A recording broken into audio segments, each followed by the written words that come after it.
What's going on? Welcome to the episode. Today we're going to be digging into the fundamentals of fat loss in regards to calories and food quality or choices. So we're going to answer the question, is a 2,000 calorie daily diet from hyperpalatable processed foods going to yield you the same fat loss results as a 2,000 calorie daily diet from single ingredient whole food? So does food quality matter from a purely fat loss result standpoint? And if so, how much? Let's find out. First off, what is required for fat loss? In order to lose fat, we have to be in a calorie deficit, which means that we need to be expending more energy than we're consuming. And this concept is identical to your budget.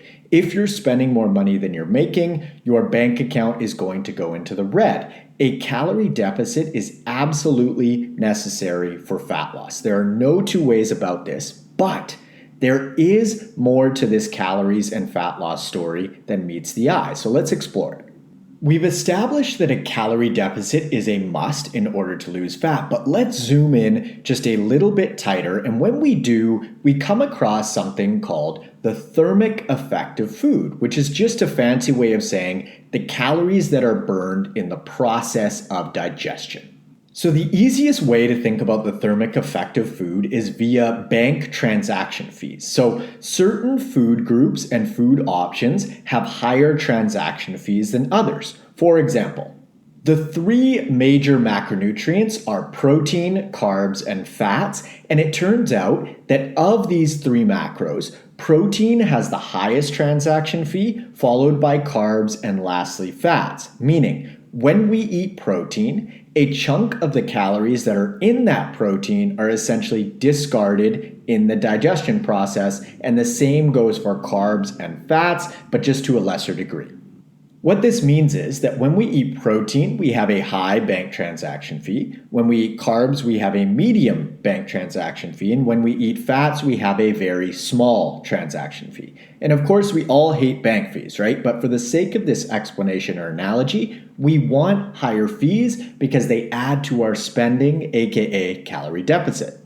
So we've got the thermic effect of food in regards to macronutrients, so protein, carbs, and fat. And we've actually also got the thermic effect of food in relation to specific foods as well. For example, whole unprocessed foods in their original form have a higher thermic effect than processed foods in a more of a pre-digested or quote-unquote broken down form, which means that whole unprocessed single ingredient foods have higher transaction fees than highly processed foods due to, again, digestion. So we essentially use more calories digesting unprocessed foods than we do processed foods. So more calories are being used to digest something like oatmeal than things like gummy bears. So this whole thermic effect of food has two elements to it as we just laid out. The macronutrient element via protein, carbs, and fat, as well as the unprocessed versus processed element via single ingredient whole foods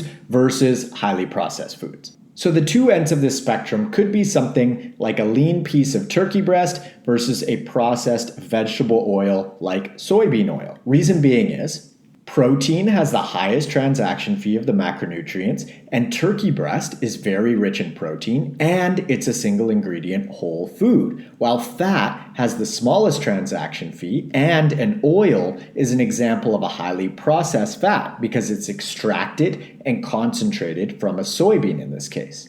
So hopefully you're starting to see that the foods with the highest transaction fees are going to be single ingredient protein-rich foods like lean meat, fish, seafood, eggs, etc., followed by single-ingredient carb-rich foods like potatoes, yams, oats, vegetables, fruit, etc., followed by fat-rich foods like avocado and nuts, for example.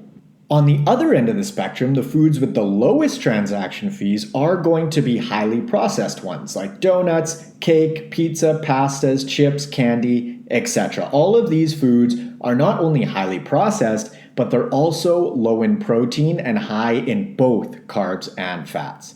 So for lack of a better word, we essentially absorb more calories from processed foods than we do from unprocessed foods due to how they're digested. So again, high transaction fees with unprocessed foods and low transaction fees with processed foods. So if we circle back around to our original question of, is a 2,000 calorie diet, or insert whatever number you want here, containing single ingredient whole foods going to yield you the same fat loss results as a 2,000 calorie diet from highly processed foods? The answer is no.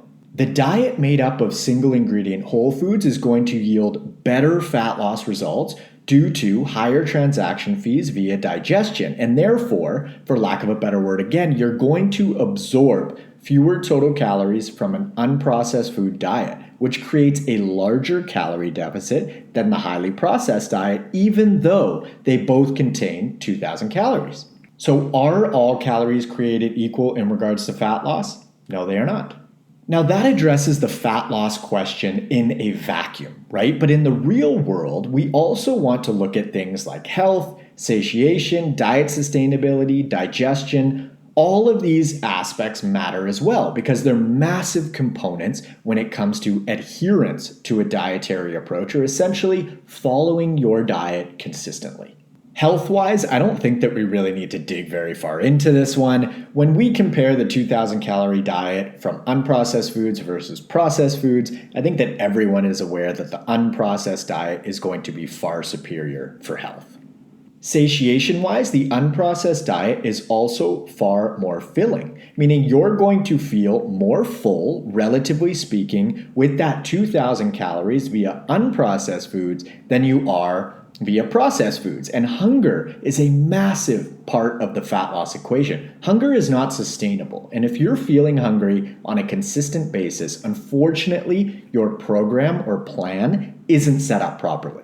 Something is clearly off as far as food choices and or amounts go if you feel hungry on a daily basis. You really shouldn't feel genuine hunger until you get very, very lean. And I'm talking about a level of leanness that most folks don't even have a desire to get to, meaning hunger is essentially a non-issue when you structure your plan properly.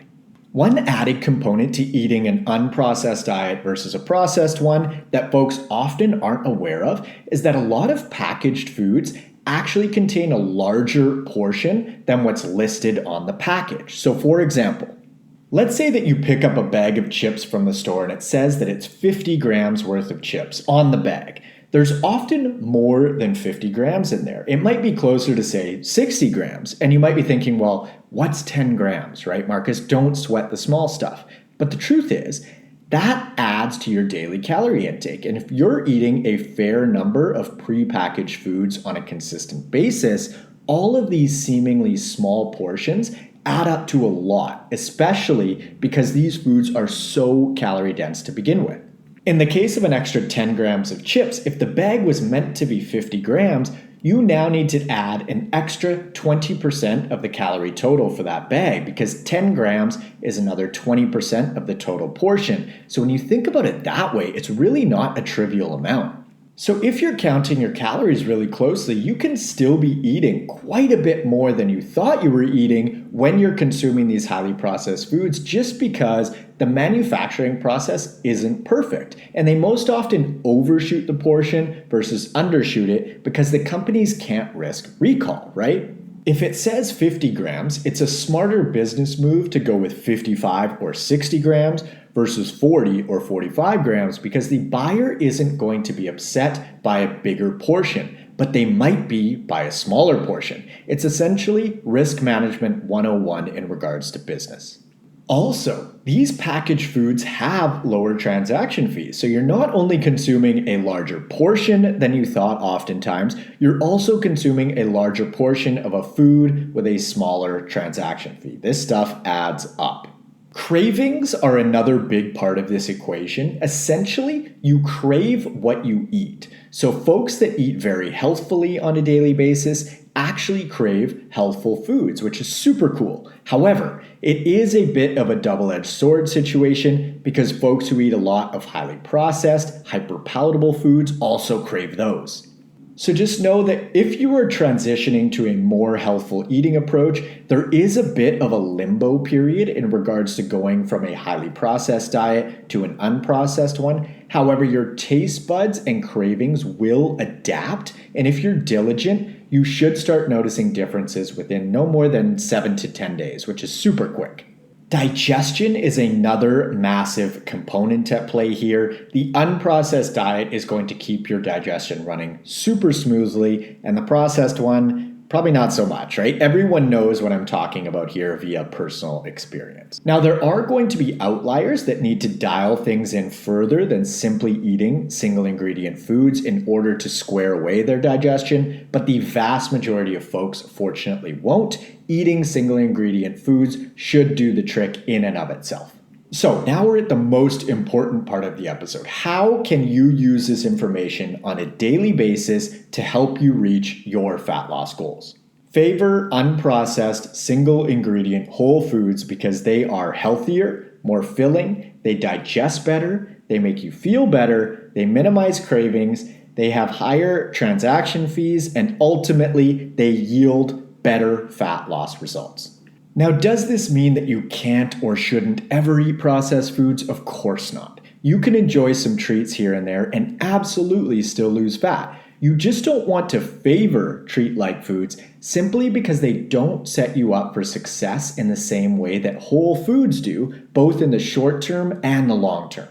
The oversimplified eat less and move more rarely, if ever, works in the real world because it's so hard to simply cut things out from a quote-unquote regular diet and feel full. Instead, we want to reduce our calories but substitute less filling foods with highly filling, nutrient-dense foods, and therefore you feel super satiated but with a lower overall calorie intake. That's the name of the game when it comes to fat loss.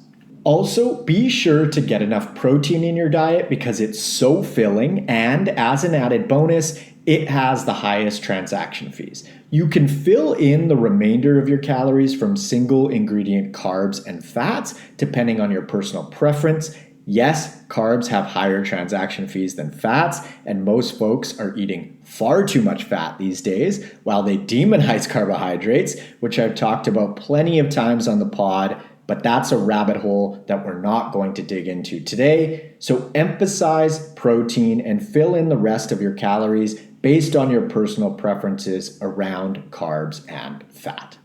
If you're interested in applying for one-on-one nutritional coaching and or workout design with me, you can click the link in the description below or head on over to n1fitness.com/coaching.